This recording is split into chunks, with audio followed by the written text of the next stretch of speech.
This week we're going to talk about messaging. Now we text, we call it texting, right? We text all the time. We text our friends, we text our family, we text when we leave the house to go somewhere, we text when we get where we're going. We get text messages from the doctors and text message reminders and text message confirmations. And I get a text message when Amazon delivers a package, but I also get a text message when they ship the package. And sometimes I even get a text message when they've received the order and they're processing it. So we're using text messages all the time. And this is one of those it's become ubiquitous. Many of us probably didn't do texting early on, especially when you had to pay for them. But it's easy to forget what text messaging is.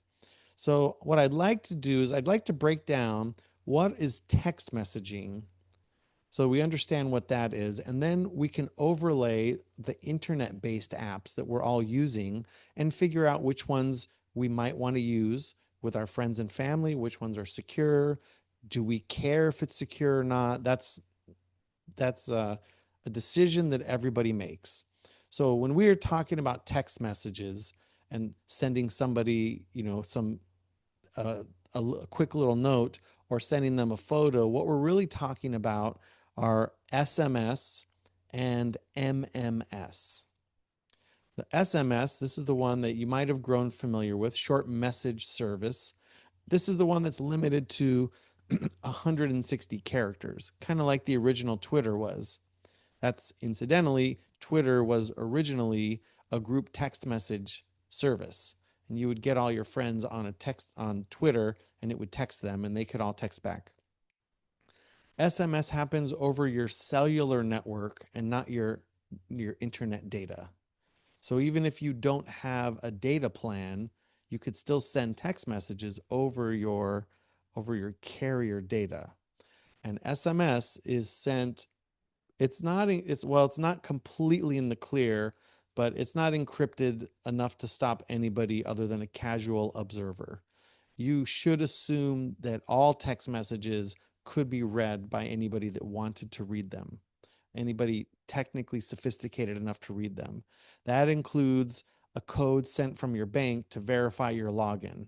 Somebody could easily capture that text message and log into the bank if that's how we're doing second factor.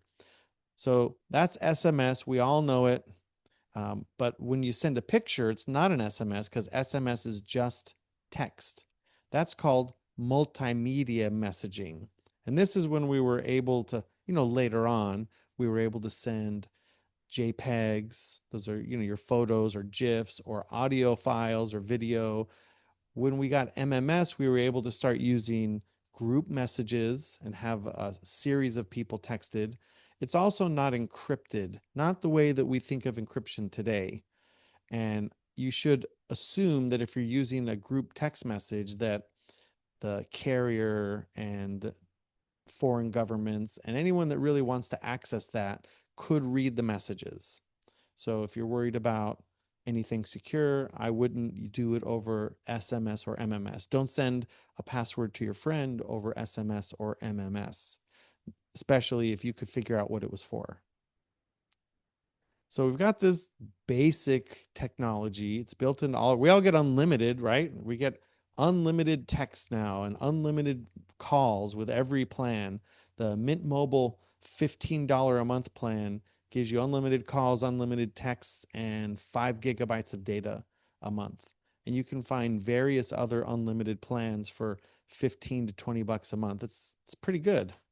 So you know what you're using this for every day. It seems like it seems to me like we communicate a lot over all these different channels and apps. I think it's actually quite a bit to manage.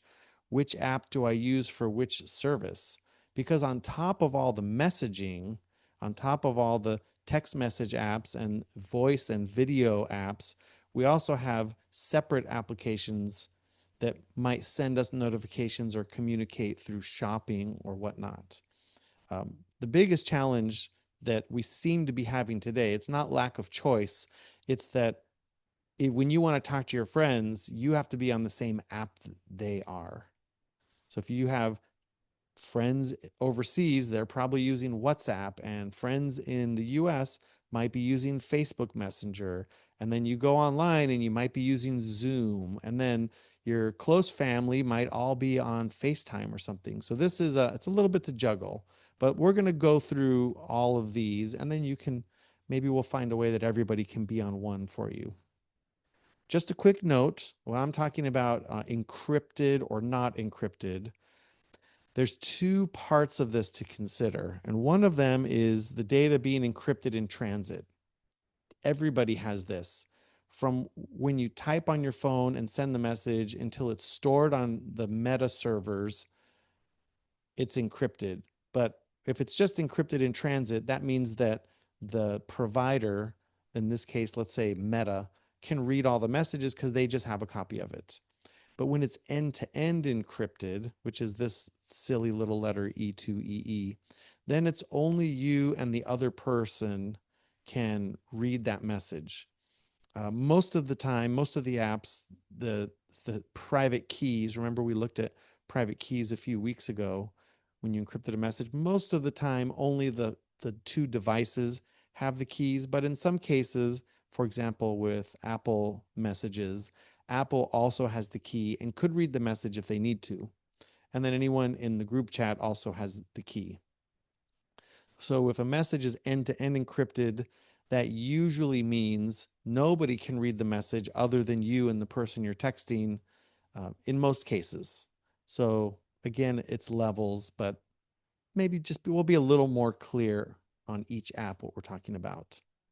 So I want to go through some of the standard apps so that we get an idea. One, there's a lot of text messaging apps. And two, they're not all the same. And we could also spend an entire class on each of these apps. We're not going to. Just just to be sure. I'll start with messages on the iPhone. This is very popular, especially in the US. It works on iOS on your iPhone, it works on your iPad, it works on your Mac. It is not available on Android. There is an app called Beeper that if you play some tricks, you can send iMessages through Beeper, but it's not really that's not really what you want to do. iMessage is end-to-end encrypted.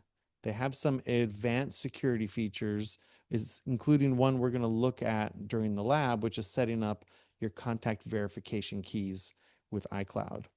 And the Messages app it supports RCS, that's the rich content messages that Google provides. So you may be able to have a secure message with an Android phone, or you may not. It's unclear when you're going to have that encrypted message. So what do the Messages app give you? It gives you messages, it gives you group messages. It's really great for groups and stickers. It lets you share screens from a Macintosh computer to another if you're both on the Message app, but it's proprietary. And it's a shame, I think, because Steve Jobs promised me when he came out and demoed this at his keynote, well, me and everybody else, that this would become open source, FaceTime and messages, so that we could all interoperate. Um, but they didn't. It's not. And it turns out that messages is one of the most powerful systems. It's one of the most powerful applications keeping people on their iPhone. So it's great when everybody's on the iPhone, but you know, when you're the blue bubble or the green bubble, not everything works. Now, messages on Android, this is the Android default app. This is you can have an RCS message. I think it's the default on the last couple versions of Android now, which means if you're sending an RCS chat to another Android phone, it's probably encrypted. You have to check and make sure that it's actually an RCS message, and every phone has a different indicator.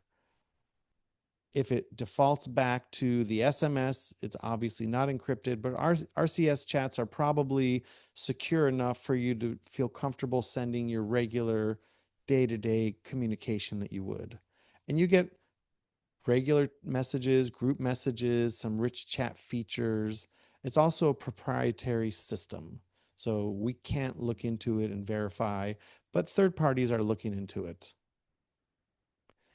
Now, if you're on iPhone or you're on Android, you don't have all the same you don't have all the same options with your friends. So we could switch to a third party app. This one's my favorite. That's why I put a little star there. When you download the slides, you'll remember that the star is because it's my favorite. Signal works on everything. It works on your iPhone, it works on Android, it works on your laptop, it works even on Linux. Even those crazy Linux guys, I say that because I use Linux on a regular basis. And Signal is a nonprofit, and they really started with research into encrypted messaging. And I think that Signal's pioneering the encrypted message space to the point where they've open sourced their protocol, and WhatsApp uses the Signal protocol. So they have a third party verified, nobody in the world now or in the future can read your text message with your spouse about whether you should get the large eggs or the extra large eggs. It's protected forever. They also have group chats, they have disappearing messages, they have video calls, they have voice calls, they have stickers, they have many of the things that we're used to. But what's really nice is it just works on everything. Signal is also free and open source, which means you can do all kinds of programmy things with Signal if you want. You can write your own server and have things backed up and saved. There's lots of options. You don't have to pay for Signal. I do donate occasionally just to help keep the doors open. And I think they have a feature now that you can pay to have a backup off of your phone. Well, I'm not sure. I was looking into that. The nice thing about Signal is you just use your phone number, and if you feel comfortable, you can see all your friends that are already on Signal and message them. If you don't feel comfortable giving them your phone number, you just use your phone number to sign up for an account. You never share your contacts, and then you hide your phone number and you give people a username. So naturally, when I did that, I don't have very many people on Signal, but all the people that I really need to message are there. And then you can make your username something silly. I think I put a picture of a unicorn on mine or a dog or something. Uh, Probably annoyed all my friends. But Signal's definitely my number one favorite. Oh, it's free. Now, WhatsApp is ubiquitous. We've talked about WhatsApp in class many times. Everywhere you go when you travel, it's WhatsApp. It's WhatsApp in Italy. It's WhatsApp all over Europe. It's WhatsApp in Israel. It seems to be WhatsApp dominates all of South America. Everywhere outside of the US seems to be WhatsApp.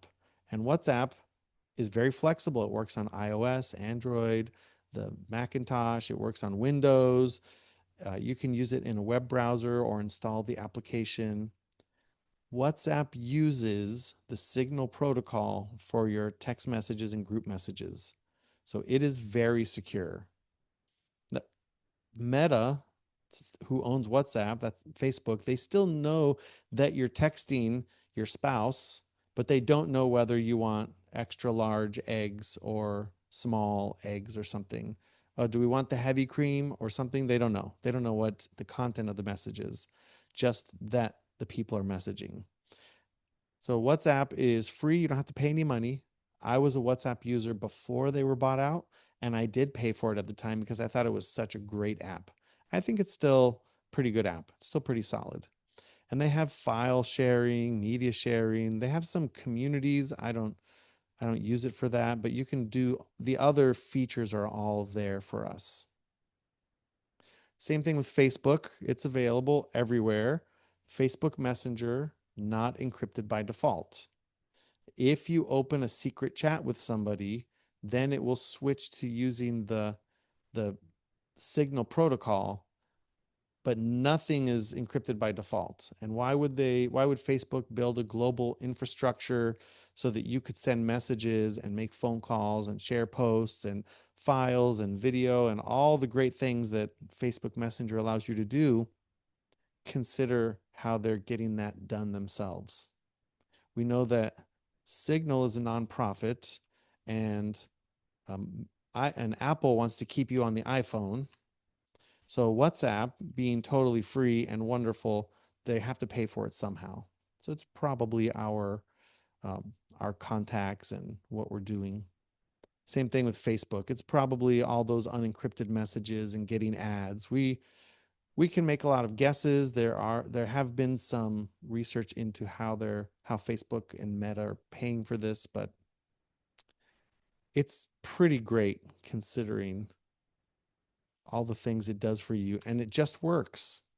Now we go on the other side. Um, Probably nobody here has heard of Threema except me. I put a little star there because this is my other favorite app. It costs $3 though. It's not an open source nonprofit. It costs $3. So almost nobody uses it. I've even offered to buy it for friends. Like, I'll buy Threema for you and then we can use that. I think Threema is wonderful. They also have a third party vetted, verified, encrypted messages, group chats, phone calls. I don't think the phone calls are that great actually, but if you're just sitting in one place, they work fine. If you're driving down the road, Threema calls tend to drop on me. But they also do file sharing. They have polling built in, just like that poll that you did for me on Zoom that we'll look at later. Oh, I got 14 responses already. Good job. If you didn't get the poll, if you joined in during the recording, I'll give you the link again after we stop recording. So Threema is wonderful. It has a 3-dot system to verify a contact. And when you're in the lab, we'll talk a little bit more about this, verifying your contact. But let's say you have a phone number and I'm going to send a message to Lynn. Well, I'm just sending a message, and how do I know if that's Lynn's phone or not? Well, with Threema, it gives you an indicator. It says, well, we don't know if this is Lynn's phone or not, but you told us to message it. And then they have 3 different levels where you can verify, including if we're in person and we scan each other's Threema app, that gives you a little QR code. You scan it, it verifies, oh, these 2 devices are verified. Then you have this visible layer of extra security. And some of those features are just in case somebody's trying to trick you or phish you or something.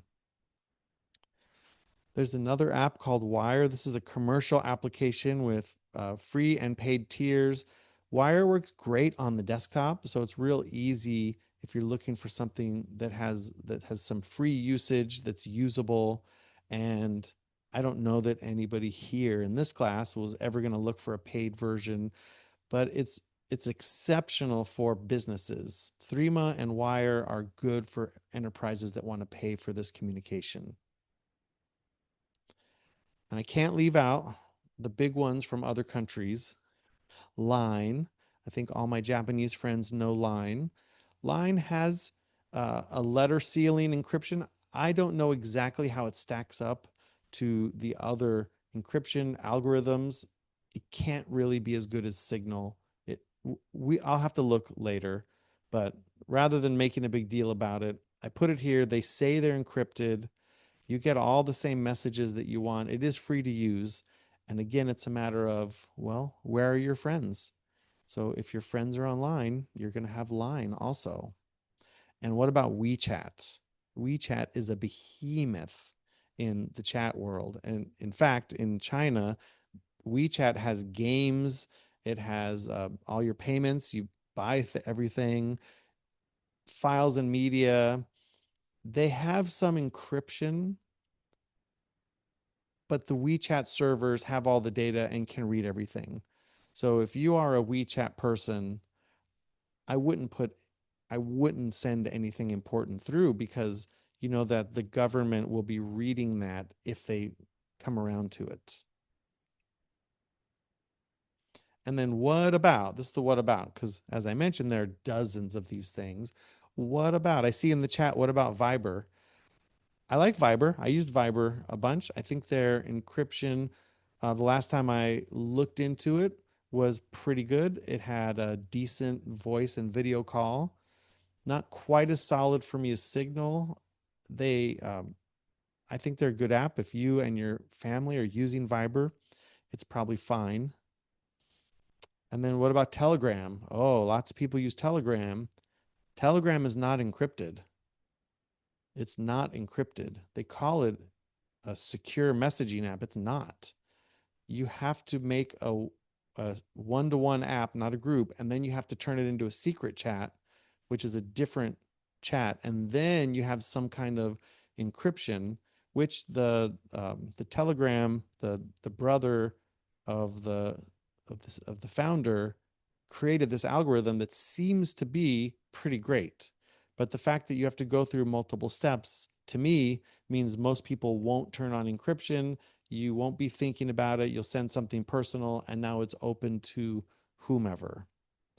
And then we have these other considerations: Instagram, TikTok, Discord, Zoom. We have to assume that the companies can read all of your messages.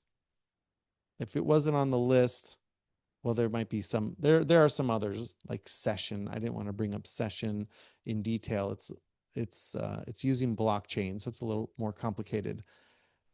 Maybe XChat the next semester when we talk about this will be something to talk about. Right now, they're still rolling out, and we're not really sure what they're doing. At least they haven't published their model. So maybe it will be a good chat, maybe not. That remains to be seen. But if you're sending messages on other apps like GroupMe or something, it's probably not encrypted. It's probably just on the company server, and you might say, "Who cares? That's fine." Mostly, I just want us to know this is what's happening. If you want to send a message and not have to worry about it, hey, here's the passcode, make sure you're using an encrypted app. And for most of us, that's just send it over iMessage to somebody else with iMessage, and you're good. If you enable iMessages on your iPhone, most of the people that you message on Android will have RCS enabled. And if you have RCS enabled on iPhone, you'll see a little indicator on the iPhone, and then those messages are probably secure. It's probably fine. So I'm going to stop the recording here and take questions in class.